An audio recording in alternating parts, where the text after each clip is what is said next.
Je voudrais vous dire, si vous ne commencez pas, si vous ne faites pas ce premier pas qui va faire toute la différence, 4 conséquences arriveront. La première, vous vivrez avec des regrets. Des regrets. La deuxième, vous passerez à côté de quelque chose. Et quelque chose d'essentiel. La troisième, vous ferez la tristesse et le deuil du Dieu qui a investi des choses en vous pour que vous osiez aller dans une certaine direction.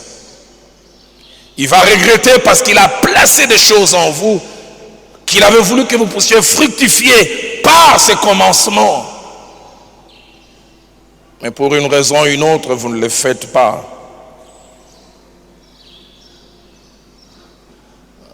La quatrième conséquence, vous empêcherez le monde. Et derrière le monde, je vois aussi l'Église, à la fois comme Église locale, mais aussi corps du Christ, d'être enrichi de quelque chose de particulier qu'il a placé en vous. J'ai discuté un jour avec le feu Alain Moloto, un frère que j'ai connu vers les années 93, 94, avec le même talent. Je vois encore comment je l'ai rencontré à Bandal, où il était à cheval entre la musique et le théâtre. Je vois encore la dernière fois, je prêchais dans une église à Bandal et il a chanté avant. Et il me dira, frère Roland, c'est comme ça qu'il m'appelait. Il dit, quand tu étais à Nairobi et puis on a commencé à faire quelques émissions à Sangomalamoué, quelque chose a commencé à se déposer dans mon cœur.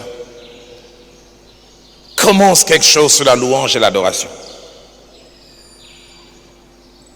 Il dit à l'époque, à part un peu l'église là-bas, au travers du feu Jacques-André Vernon qui avait donné une autre orientation au culte, ça s'est limité à un grand tam-tam, un morceau de bâton, tant, et c'était la louange, Lingala Kochamuka.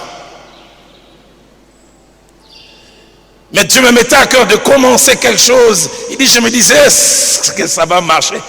Est-ce que ça va mordre? Il est parti il y a quelques années, mais il nous a laissé un héritage. Et quel héritage? Parce qu'il a osé commencer. Il a osé aller dans une certaine direction. Aux hommes et aux femmes qui doivent commencer, je l'ai dit, commencer n'est jamais facile.